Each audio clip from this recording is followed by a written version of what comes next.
ತೆಗಿತಾ ಇದೆ. ನಾನು ನೀವು ಜೋಡಿ ಈ ಜೀವನ ಎತ್ತಿನ ಗಾಡಿ. ಹಲೋ ಸ್ನೇಹಿತರೆ, ಗೀತಾಸ್ ವ್ಲಾಗ್ಸ್ ಇನ್ ಕನ್ನಡಕ್ಕೆ ನಿಮ್ಮೆಲ್ಲರಿಗೂ ಸ್ವಾಗತ. ಈಗ ಹೊರಗಡೆ ಹೋಗ್ತಾ ಇದ್ದೀವಿ. ಇದು ಮಾಲ್ ಆಫ್ ಏಷ್ಯಾ. ಸೊ ನಾವು ಚಿಕ್ಕಬಳ್ಳಾಪುರ ಸೈಡ್ ಹೋಗ್ತಾ ಇದ್ದೀವಿ. ಗುಡಿಬಂಡೆ ಕೇಳಿಸ್ಕೊಂಡಿರ್ತೀರ. ಗುಡಿಬಂಡೆ ಫೋರ್ಟ್ ಎಷ್ಟೊಂದು ಫೇಮಸ್ಸು. ಅದರಿಂದ 10 ಕಿಲೋಮೀಟ್ರ್ ದಾಟಿ ಹೋದರೆ ಇನ್ನೊಂದು ಲೇಕ್ ಇದೆ. ಅದನ್ನು ಕೂಡ ನಾನು ಇನ್ಸ್ಟಾಗ್ರಾಮಲ್ಲೇ ನೋಡಿದ್ದೆ. ಸೊ ಆ ಜಾಗಕ್ಕೆ ಹೋಗೋಣ ಅಂತ ಹೋಗ್ತಾ ಇದ್ದೀವಿ. ಸೊ ಯಾವುದು ಆ ಜಾಗ ಅದನ್ನ ನೋಡೋಕ್ಕೂ ಮುಂಚೆ ನನ್ನ ಚಾನಲ್ಗೆ ಸಬ್ಸ್ಕ್ರೈಬ್ ಮಾಡ್ಕೊಳ್ಳಿ. ಹಾಗೆ ಈ ವಿಡಿಯೋನ ಆದಷ್ಟು ಲೈಕ್ ಮಾಡಿ, ಆಮೇಲೆ ಶೇರ್ ಮಾಡಿ, ಇಷ್ಟ ಆದರೆ ಪ್ಲೀಸ್ ಕಮೆಂಟ್ ಮಾಡಿ ಅಂತ ಹೇಳ್ತಾ ಈಗ ನಮ್ಮ ಜರ್ನಿ ಶುರುವಾಗಿದೆ. ಎಲ್ಲಿಗೆ ಹೋಗ್ತಾ ಇದ್ದೀವಿ ಬನ್ನಿ, ನಿಮಗೂ ಕೂಡ ತೋರಿಸ್ತೀನಿ. ಹಾಗೆ ಇವತ್ತು ವಾತಾವರಣ ತುಂಬಾ ಚೆನ್ನಾಗಿದೆ. ಕ್ಲೈಮೇಟು ಬಿಸಿಲಿಲ್ಲ, ಒಂಥರ ಚಳಿ ಥರ ಇದೆ. ಸನ್ಸೆಟ್ ಟೈಮ್ಗೆ ಹೋಗೋಣ ಅಂತ ಅಂದ್ಕೊಂಡ್ವಿ, ಬಟ್ ಸನ್ಸೆಟ್ ಕಾಣಿಸೋ ಹಾಗೆ ಇಲ್ಲ, ಯಾಕೆಂದರೆ ಕ್ಲೌಡಿ ಆಗಿದೆ. ನೋಡೋಣ ಹೇಗಿರುತ್ತೆ ಅಂತ. ಆ ಜಾಗ ಮಾತ್ರ ತುಂಬಾ ಚೆನ್ನಾಗಿದೆ. ಒಂದು ಅರ್ಧ ದಿನದ ಟ್ರಿಪ್ಗೆ ಮಾಡಿಸಿದಂಥ ಜಾಗ. ಮೈಂಡ್ ಫ್ರೆಶ್ ಆಗಬೇಕು ಅಂತಂದರೆ ನೀವು ಈ ಜಾಗನ ವಿಸಿಟ್ ಮಾಡ್ಬೋದು. ಬಹಳನೇ ಚೆನ್ನಾಗಿದೆ. ಬರೀ ಆ ಜಾಗ ಅಂತಲ್ಲ, ನಾವು ಯಾವ ಜಾಗ ವಿಸಿಟ್ ಮಾಡ್ತಾ ಇದ್ದೀವಿ ಅದಂತಲ್ಲ, ಹೋಗೋ ದಾರಿ ಕೂಡ ಅಷ್ಟೊಂದು ಚೆನ್ನಾಗಿದೆ. ಇದು ನೋಡಿ, ಗುಡಿಬಂಡೆಗೆ ಮುಂಚೆ ಬರುವಂಥ ಒಂದು ದೊಡ್ಡ ಲೇಕು. ಈ ಲೇಕನ್ನು ಕ್ರಾಸ್ ಮಾಡಿಕೊಂಡು ನಾವು ಹೋಗ್ತೀವಿ. ಗುಡಿಬಂಡೆ ಫೋರ್ಟ್ಗೆ ಕೂಡ ನಾನು ಹೋಗಿದ್ದೆ. ಅದರ ವೀಡಿಯೋಸ್ ಕೂಡ ಇದೆ. ಅದರ ಲಿಂಕನ್ನು ಬೇಕಿದ್ದರೆ ನಾನು ಡಿಸ್ಕ್ರಿಪ್ಷನಲ್ಲಿ ಹಾಕಿರ್ತೀನಿ. ಯಾರಿಗಾದರೂ ಇಂಟ್ರೆಸ್ಟ್ ಇದ್ದರೆ ಅದನ್ನು ಕೂಡ ಚೆಕ್ ಮಾಡಿ. ಹಾಗೆ ಟ್ರೆಕ್ಕಿಂಗ್ ಇಷ್ಟ ಇರೋರು ಖಂಡಿತ ಆ ಜಾಗನ ವಿಸಿಟ್ ಮಾಡ್ಬೋದು. ಸನ್ರೈಸ್ ಆಗೋ ಟೈಮ್ಗೆ ಅಥವಾ ಸನ್ಸೆಟ್ ಆಗೋ ಟೈಮ್ಗೆ ವಿಸಿಟ್ ಮಾಡ್ಬೋದು. ತುಂಬಾ ಚೆನ್ನಾಗಿರುತ್ತೆ. ಹಾಗೆ ಈಗ ನಾವು ಹೋಗ್ತಾ ಇರುವಂಥ ಜಾಗ ಕೂಡ ಹಾಗೆ ಬೆಳಗಿನ ಸೂರ್ಯೋದಯ ಅಥವಾ ಸಾಯಂಕಾಲದ ಸೂರ್ಯಾಸ್ತನ ನೋಡೋಕ್ಕೆ ತುಂಬಾ ಚೆನ್ನಾಗಿರುತ್ತೆ. ಇದು ಬಂದು ಗುಡಿಬಂಡೆಯಿಂದ 10 ಕಿಲೋಮೀಟ್ರ್ ದೂರದಲ್ಲಿರುವಂಥ ವಟದ ಹೊಸಹಳ್ಳಿ ಲೇಕ್ ಅಂತೆ. ಸೊ ಆ ಜಾಗಕ್ಕೆ ಹೋಗ್ತಾ ಇದ್ದೀವಿ. ಖಂಡಿತ ನಿಮಗೆ ಇಷ್ಟ ಆಗುತ್ತೆ. ಹೋಗಿರೋರು ಕಮೆಂಟ್ ಮಾಡಿ, ಹೋಗದೇ ಇರೋರು ಖಂಡಿತ ವಿಸಿಟ್ ಮಾಡಿ. ವೀಕೆಂಡ್ಗೆ ಒಂದು ಒಳ್ಳೆ ಔಟಿಂಗ್ ಪ್ಲೇಸ್ ಇದು. ಎಷ್ಟು ಚೆನ್ನಾಗಿದೆ ನೋಡಿ. ನನ್ನ ಕಾರಲ್ಲಿ ನೋಡ್ದೇ ತುಂಬಾ ಖುಷಿ ಆಗೋಯ್ತು. ನನಗೆ ಇಂಥ ಜಾಗಗಳೆಲ್ಲ ತುಂಬ ಇಷ್ಟ ಆಗತ್ತೆ.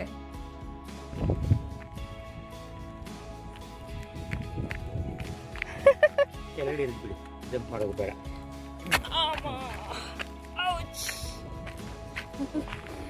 ಚೆನ್ನಾಗಿದೆ ಜಾಗ ಮಾತ್ರ. Beautiful place. ಇಲ್ಲಿ ಕೂತ್ಕೊಳ್ಳೋಣ. ಇಲ್ಲಿ ನ್ಯೂಸ್ ಪೇಪರ್ ಏನೋ ತಗೊಂಡ್ಬಂದಿರ್ಬೋದಾಗಿತ್ತಲ್ಲ.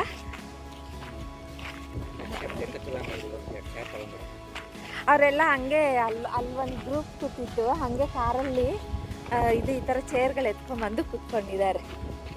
ಚೆನ್ನಾಗಿದೆ, ಚೆನ್ನಾಗಿದೆ ಜಾಗ. ಗುಡಿಬಂಡೆಯಿಂದ 10 ಕಿಲೋಮೀಟ್ರ್ ದೂರದಲ್ಲಿರೋ ವಟದಾಸೋಹಳ್ಳಿ ಕೆರೆ ತುಂಬ ಚೆನ್ನಾಗಿದೆ. ತುಂಬ ಜನಕ್ಕೆ ಇನ್ನೂ ಗೊತ್ತಿಲ್ಲ ಇದ್ರ ಬಗ್ಗೆ. ಸೊ ಹಾಗಾಗಿ ಸ್ವಲ್ಪ ಕ್ರೌಡ್ ಕಡಿಮೆನೇ ಇದೆ. ಆ ಕಡೆ ಒಂದಷ್ಟು ಜನ ಇದ್ದಾರೆ, ನೀರಲ್ಲೆಲ್ಲ ಆಟ ಆಡ್ತಾ ಇದ್ದಾರೆ. ಕ್ಲಿಯರ್ ಆಗಿರೋ ಹಂಗಿದೆ, ಏನು ಸ್ಮೆಲ್ ಇಲ್ಲ ಅಲ್ವರಿ.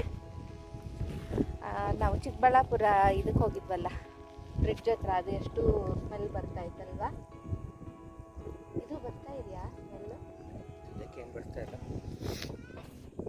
ಸೊ ಇಲ್ಲಿ ಆರಾಮಾಗಿ ಕೂತ್ಕೊಂಡಿದ್ವಿ. ಮುಂದೆ ವ್ಯೂ ತೋರಿಸ್ತೀನಿ ನಿಮಗೆ ಹೇಗಿದೆ ಅಂತ. ಇರಿ ಒಂದು ನಿಮಿಷ.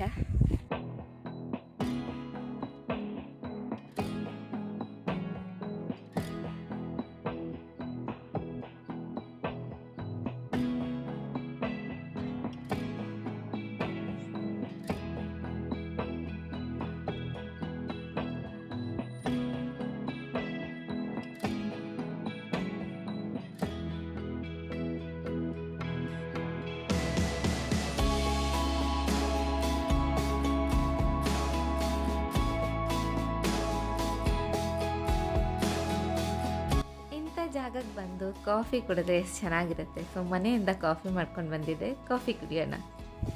ಸೊ ಕಾಫಿ ಕುಡಿಯೋಣ.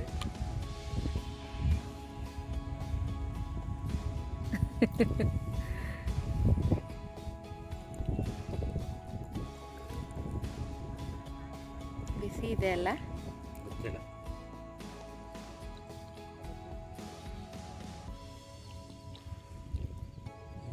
ದಪ್ಪ ಇದೆ ಅಂತ ಅನಿಸುತ್ತೆ. ಆಮೇಲೆ ಹಾಕೊಳ್ಳೋಣ.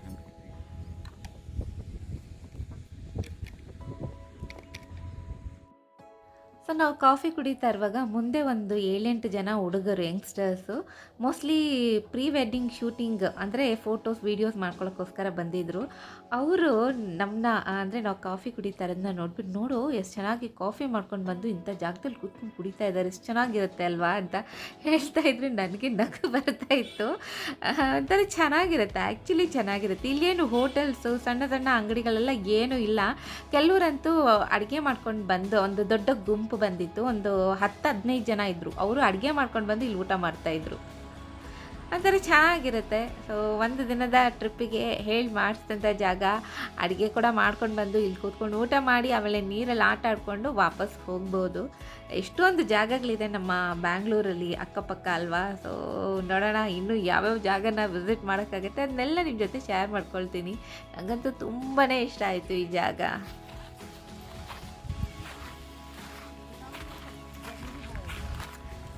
ಇನ್ನೊಂದು ಸ್ವಲ್ಪ ಮುಂಚೆ ಬಂದರೆ ಚೂರು ಪ್ರೈಸ್ ಆಗಿತ್ತು. ಇಲ್ಲಿ ಯಾರು ಅಡುಗೆಯನ್ನು ಮಾಡಿ ಬೇಯಿಸ್ಕೊಡ್ತೀನಿ. ಇಲ್ಲಿ ಕ್ಲೀನಾಗಿದೆ ನೋಡಿ ಈ ಜಾಗದಲ್ಲಿ ಕೂಡ ಅಲ್ಲ, ಹೋಗೇ ಗಲೀಜಾಗುತ್ತೆ. ಇಲ್ಲಿ ನೀಟಾಗಿದೆ. ಬಟ್ ಇದು ಸ್ವಲ್ಪ ಆಳ ಇರೋ ಥರ ಇದೆ ನೋಡ್ರಿ. ಇದು ನೆಲ ಕಾಣಿಸ್ತಾ ಇಲ್ಲ, ಇದು ಏನು ಮಣ್ಣು ಕಾಣಿಸ್ತಾ ಇಲ್ಲ.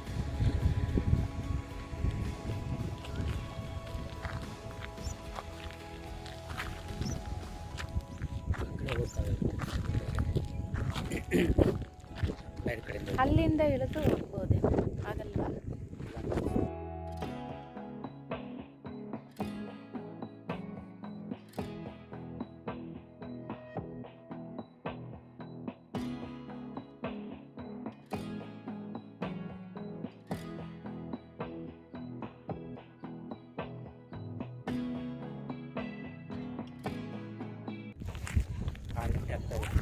ಈಗ ಹೊರಡ್ತಾ ಇದ್ದೀವಿ. 6 ಗಂಟೆ ಆಗ್ತಾ ಇದೆ, ಇನ್ನೂ ಆಗಿಲ್ಲ.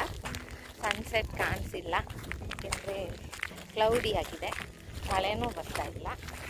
ಚೆನ್ನಾಗಿದೆ ಜಾಗ ಅಲ್ಲ. ತುಂಬ ಜನಕ್ಕೆ ಗೊತ್ತಿಲ್ಲ. ನೀವಿದ್ದೀರಲ್ಲ ಇಟ್ಕೊಳ್ಳೋಕ್ಕೆ, ಹಂಗೆ ಮಾತಾಡ್ಕೊಂಡು ಹೋಗ್ತಾ ಇದ್ರೆ ಹಳ್ಳಕ್ಕೆ ಬೀಳ್ತಿ ಆಗ್ತಾ ಇದ್ದಾರೆ.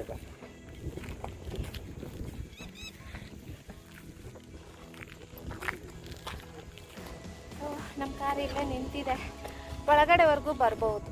ನೋಡಿ ಹಿಂಗೆ ಕಾಣಿಸುತ್ತೆ. ಇಲ್ಲೆಲ್ಲನೂ ಕಾರ್ ಪಾರ್ಕಿಂಗ್ ಇಲ್ಲಿ ಬಂದು ಮಾಡ್ಕೋಬೋದು. ಸುಮಾರು ಜನ ಈಗಲೂ ಬರ್ತಾ ಇದ್ದಾರೆ. ಒಂದಷ್ಟು ಕಾರ್ಗಳು ಇನ್ನೂ ನಿಂತಿದೆ. ಬಟ್ ಸಾಯಂಕಾಲ ಆಯಿತು. ಮಧ್ಯಾಹ್ನ ಒಂದು 3 ಗಂಟೆಗೆ ಬಂದರೆ ತುಂಬ ಚೆನ್ನಾಗಿರುತ್ತೆ. ಬಟ್ ಇವತ್ತು ಯಾಕೋ ಬಿಸಿಲಿಲ್ಲ ಅಲ್ವಾ, ಹಾಗಾಗಿ ಎಷ್ಟು ಬೇಗ ಬಂದ್ರೂ ಕ್ಲೌಡಿ ಆಗಿದ್ದರಿಂದ ಅಷ್ಟೊಂದು ಬೆಳಕು ಅಥವಾ ಬ್ರೈಟ್ನೆಸ್ ಇರಲಿಲ್ಲ. ಬಟ್ ತುಂಬ ಚೆನ್ನಾಗಿತ್ತು ಜಾಗ. ಓಕೆ, ಈಗ ಹೋಗೋಣ. ಇನ್ನೇನಿದೆ ಹಿಂಗೆ ಇಟ್ಕೊಂಡಿರ್ತೀಯ?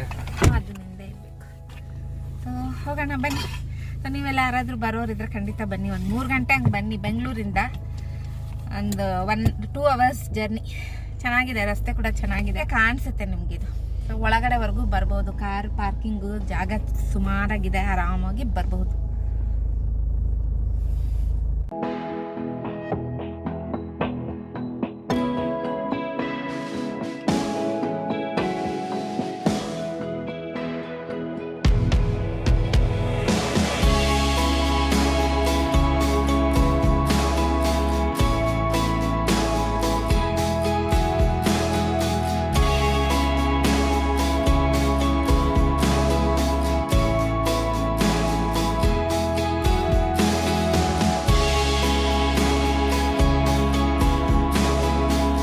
ಜನಕ್ಕೆ ಗೊತ್ತಿಲ್ಲ ಅಂತ ಅನ್ಕೊಳ್ತೀವಿ. ಬಟ್ ಬರೋರು ಬಾಟ್ಲುಗಳು, ಪೇಪರು, ಕವರ್ಗಳು ಎಲ್ಲ ಬಿಸಾಕಿದ್ದಾರೆ. ತುಂಬ ಗಲೀಜು ಮಾಡಿರ್ತಿದ್ದಾರೆ.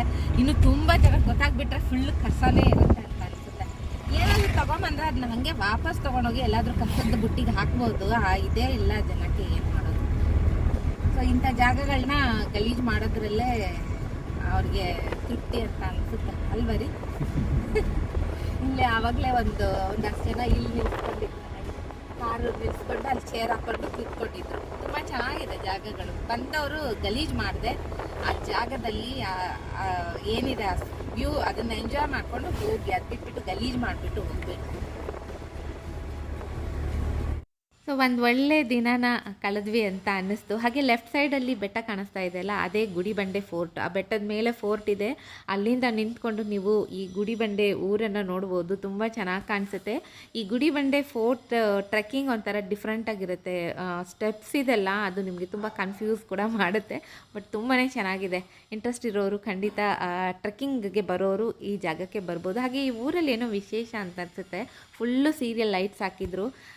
ಏನೋ ಒಂಥರ ಚೆನ್ನಾಗಿತ್ತು. ಹಳ್ಳಿ ವಾತಾವರಣ, ಹಳ್ಳಿ ನೋಟ ಎಲ್ಲನೂ ಚೆನ್ನಾಗಿರುತ್ತೆ. ಹಳ್ಳಿ ಮನೆಗಳು ಚೆಂದ, ಹಳ್ಳಿ ಜನ ಚೆಂದ. ಅದನ್ನ ನೋಡಿಕೊಂಡು ಅದ್ರ ಜೊತೆಗೆ ಈ ದೊಡ್ಡ ಲೇಕನ್ನು ಕ್ರಾಸ್ ಮಾಡೋದಿದೆಲ್ಲ ಅದು ಇನ್ನೂ ಚೆನ್ನಾಗಿತ್ತು. ಮಧ್ಯಾಹ್ನ ನಾನು ಸ್ವಲ್ಪ ಊಟ ಕಡಿಮೆ ಮಾಡಿದ್ದೆ, ಯಾಕೆ ಇವತ್ತು ಹೊಟ್ಟೆ ಚೂರು ಅಂತ ಇದೆ. ನಂದಿ ಉಪಚಾರಕ್ಕೆ ಹೋಗೋಣ ಅಂತ ಹೇಳ್ತಾ ಇದ್ದೆ. ಸೊ ಈಗ ನಂದಿ ಉಪಚಾರಕ್ಕೆ ಹೋಗಿ ಲೈಟಾಗಿ ಏನಾದರೂ ತಿಂದ್ಕೊಂಡು ಮನೆ ಕಡೆಗೆ ಹೊರಡ್ತೀವಿ. ಸೊ ಇವತ್ತಿನ ಈ ವ್ಲಾಗನ್ನು ಕೂಡ ಇಲ್ಲಿಗೆ ನಿಲ್ಲಿಸ್ತೀನಿ. ಇಂಟ್ರೆಸ್ಟ್ ಇರೋರು ಈ ಜಾಗಕ್ಕೆ ವಿಸಿಟ್ ಮಾಡಿ. ಹೇಗೆ ಅನಿಸ್ತು ಈ ವ್ಲಾಗು ಖಂಡಿತ ತಿಳಿಸಿ. ಇಷ್ಟ ಆಗಿದ್ರೆ ಪ್ಲೀಸ್ ನನ್ನ ಚಾನಲ್ಗೆ ಸಬ್ಸ್ಕ್ರೈಬ್ ಮಾಡಿ ಅಂತ ಹೇಳ್ತಾ ನಮಸ್ಕಾರ.